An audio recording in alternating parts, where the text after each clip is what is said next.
Homelander Begs. At the end of the boys launch one final attack on the White House after Kimiko's new powers finally prove to work. Their mission nearly fails when the route behind the White House gets blocked, but Ashley Barrett finally breaks after everything she has witnessed and secretly helps them reach Homelander.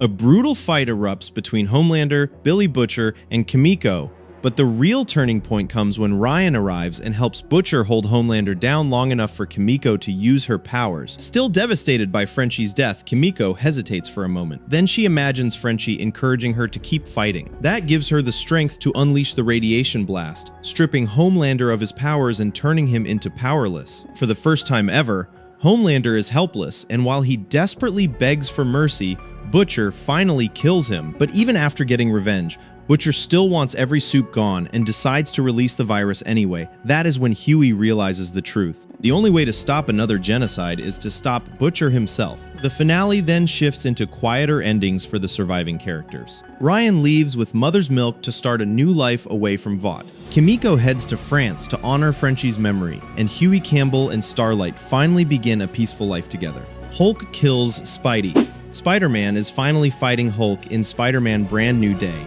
and honestly, this might be the craziest Spider-Man fight we've ever seen in the MCU. The new trailer reveals that Hulk is back to his savage, rage-filled form for the first time since Infinity War, but there's a twist.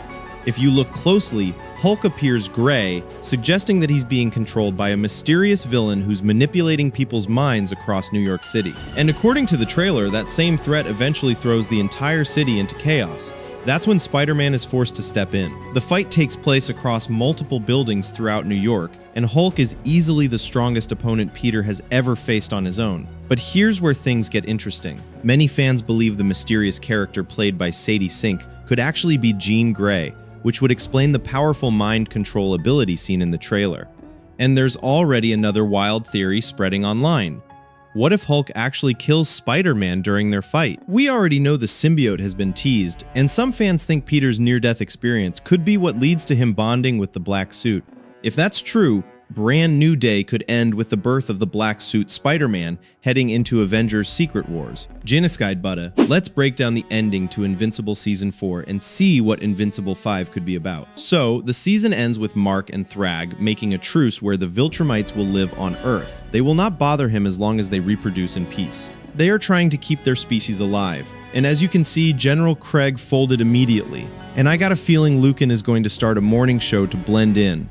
And then the series ends with Adam Eve getting thick and Debbie going into space with Nolan to go check on Oliver, and that's about it, up until the post-credit scene.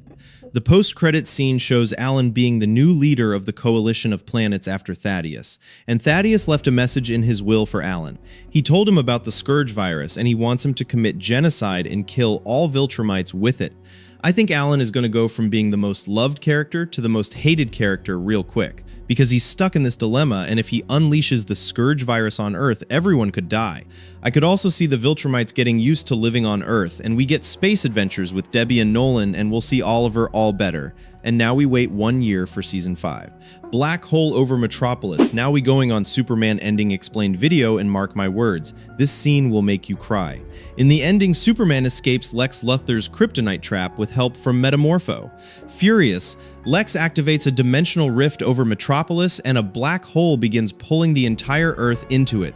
But Superman returns just in time. He defeats the Engineer and his evil clone, Ultraman, then throws Ultraman into the black hole, saving the world. After that, Superman and Mr. Terrific confront Lex Luthor, and together they shut the machine down, closing the rift for good. Meanwhile, Lex's assistant, Eve Testmacher, leaks all the evidence to Jimmy Olsen. With Lois Lane, they expose Lex in the Daily Planet. He's finally arrested, and then in the mid-Reddit scene, Supergirl arrives at the Fortress of Solitude to reclaim her dog, Crypto. And yes, we're officially going to see her again soon in Supergirl. The Princess Twist Creature Commandos has wrapped up Season 1, so here's my review on the season in short summary. It's good, but not great. Let's start with the positives. James Gunn, as always, gets us to care about these unknown Zest characters that we've never heard of or cared about before. The cameos were great. The comedy is pretty funny for the most part. The animation for the most part is also pretty good too. Dr. Phosphorus is easily my favorite, and I love the world building it did for the DCU, especially for the Wonder Woman and Batman side. However, this is one of those scenarios where the positives of the show is also kind of the negatives. Most of the show is dedicated to the backstories of these commandos, and that's also a problem because it takes away from the main story, which was also pretty inconsistent, and because of that, the finale was pretty rushed. I mean, they focused a lot on Nina's backstory, and then boom, they killed her off the show. Definitely would have been a lot better if it had more episodes to work with. I was not a fan of the big twist they did with the princess at first. Was like, oh no, she's evil, we gotta stop her before she causes World War II. And then, oh, no, she's not evil, she's being set up by Clayface, and then at the end, yeah, she was evil all along. Like, that was a bit excessive, and the gun formula has sadly ran its course at this point. I mean, it was great for the first few projects, but this is the 6th time James Gunn has made the same kind of project. It's a good show, but it's more of the same. Doom is coming. Let's talk about what really happened at the end of Fantastic Four First Steps, especially with Galactus and Franklin. Richards in the climax, the Fantastic Four lure Galactus to Times Square using Franklin as bait. They plan to trap him by pushing him into a teleportation portal that sends him millions of light years away, far enough that he can't return. Sue Storm uses her force fields to push Galactus toward the open portal. Just as it seems to work, he re-emerges, and that's when Johnny Storm prepares to make the ultimate sacrifice. But in a surprise twist, Shallabul's Silver Surfer steps in and hurls both herself and Galactus through the portal, choosing to save the world instead. Back on Earth, Sue collapses and appears to die from the strain, but then Franklin, now manifesting his cosmic powers, revives her, placing her mother back to life with his Omega-level mutant energy. The film ends on a hopeful note. The Fantastic Four stand together, and a mid-Reddit scene hints at Dr. Doom appearing 4 years Red Hulk, Unleashed, Captain America, Brave New World. Just had some Incredibles moments which you missed. So let's break down the ending and post-credit scene throughout the movie. Sam and Torres uncover a global conflict involving adamantium, but the real mastermind, the leader who even used mind control to make Isaiah Bradley attack President Ross. But the biggest twist, Ross, mysterious pills contained gamma radiation right in front of everyone he transforms into Red Hole.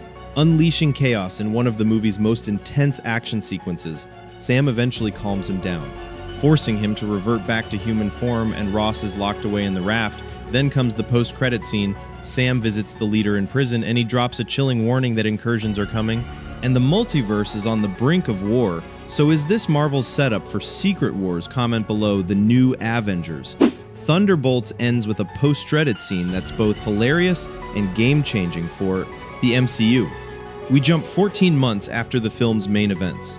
The Thunderbolts, now rebranded as the new Avengers, are stationed in the former Avengers Tower. But there's a twist. Sam Wilson, the new Captain America, owns the rights to the Avengers name, and he's suing them for using it. Red Guardian jokingly suggests they rename the team Avengers Z, yes, with a Z to avoid legal trouble, but just as the jokes fly, Yelena receives an alert. Something is entering Earth's atmosphere. On the monitor, we see a mysterious rocket from space. Zooming in, the rocket is marked with a big 4. Yes, that 4. It's a direct tease for the arrival of the Fantastic Four in Earth 616. This moment confirms that the Fantastic Four are heading straight into Earth 616. It suggests their retro universe may be collapsing, and now they're crossing into the main MCU timeline.